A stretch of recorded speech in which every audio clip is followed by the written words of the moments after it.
बिस्मिल्लाहिर्रहमानिर्रहीम। अस्सलाम वालेकुम dear student. 9th chemistry chapter number 1 हमने स्टार्ट किया हुआ था। प्रीवियस लेक्चर में हमने एटॉमिक नंबर और एटॉमिक मास के बारे में बात की थी।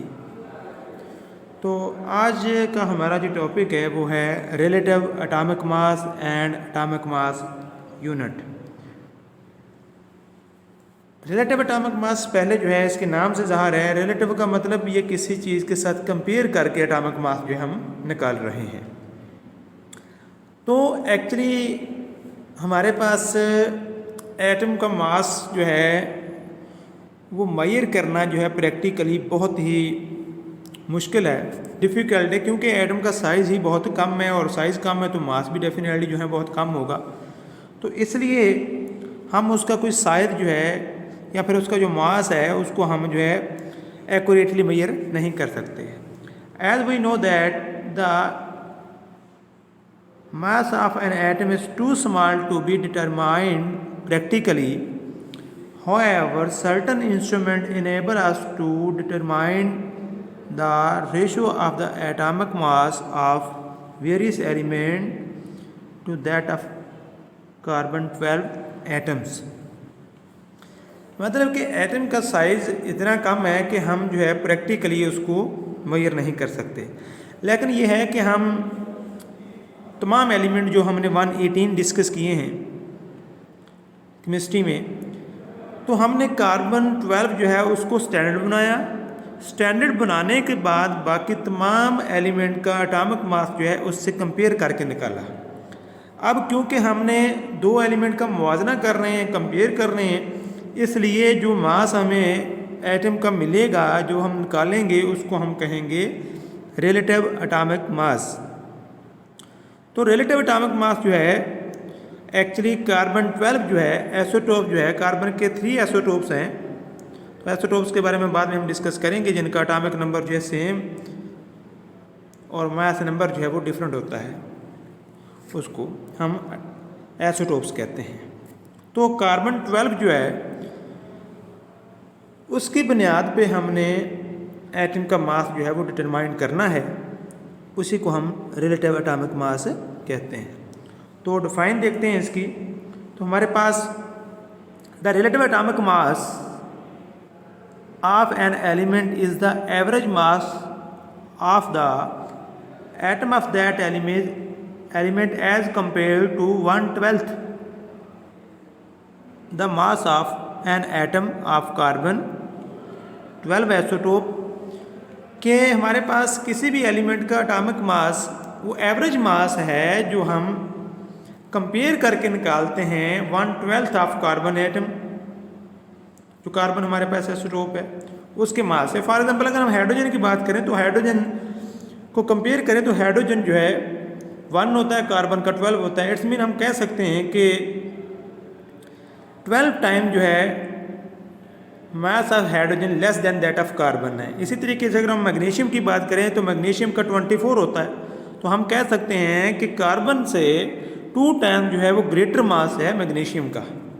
तो ये वाला जो हमारे पास रिलेटिव एटॉमिक मास है जो हम कार्बन 12 से कंपेयर करके निकाल रहे हैं, इसको हम रिलेटिव एटॉमिक मास कहते हैं। तो ये रिलेटिव एटॉमिक मास की जो डिफाइन है जो हमने हाईलाइट कर दी है। तो आइसोटोप्स की आगे डेफिनेशन लिखी है, an element having different mass number but same atomic number that is called isotopes. तो इस स्टैंडर्ड के ऊपर जो कार्बन 12 का जो स्टैंडर्ड हमने लिया है, किसी भी mass of atom of carbon जो है 1/12 यूनिट होता है, तो वो हमारे पास 1 यूनिट के इक्वल होता है। When we compare atomic masses of the other element with atomic mass of carbon 12 atom they are express the relative atomic mass of those element. तो इसका मतलब है कि वो मास जो हम कार्बन 12 से मुवाजना करके निकालते हैं तो वो हमारे पास जो मास होगा वो हम रिलेटिव एटॉमिक मास कहेंगे, क्योंकि वो हम किसी के साथ मुवाजना करके निकाल रहे हैं। तो आगे डेफिनेशन है एटॉमिक मास यूनिट की। तो एटॉमिक मास यूनिट क्या है? The unit for relative atomic mass is called atomic mass unit, और इस सिंबल जो है हमारे पास वो है AMU। AMU mean atomic mass unit है। 1 atomic mass unit is the 1/12 of the mass of one atom of carbon 12th when this atomic mass is expressed in gram।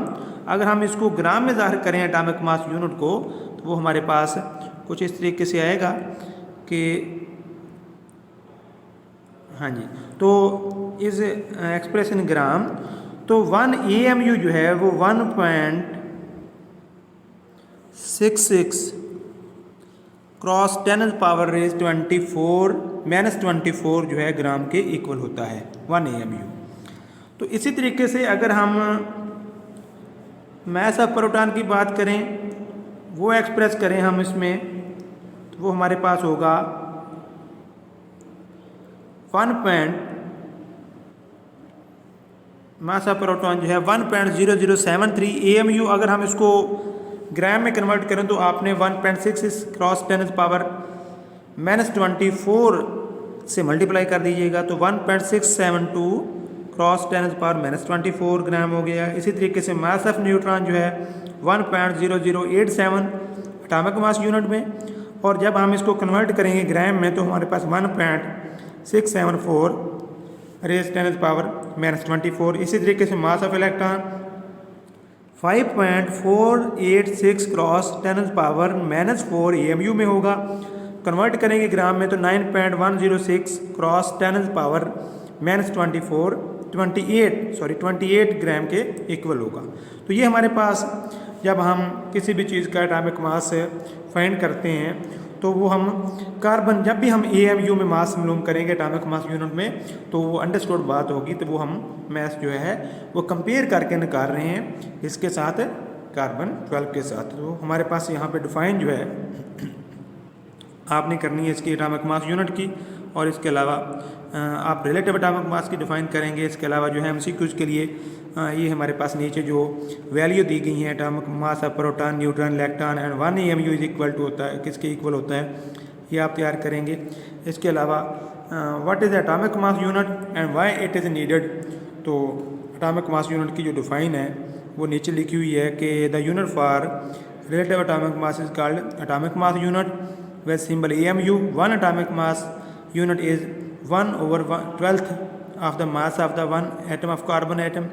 और why it is needed, तो needed जो है आपको पता है वो हम ऊपर से स्टार्ट करेंगे कि as we know that the mass of the an atom is too small to be determine practically, however certain instrument enable us to determine the ratio of the atomic mass of the various element of that of carbon 12।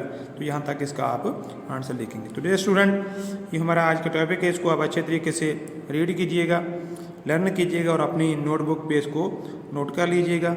इंशाल्लाह next lecture में हम आगे discuss करेंगे how to write chemical formula.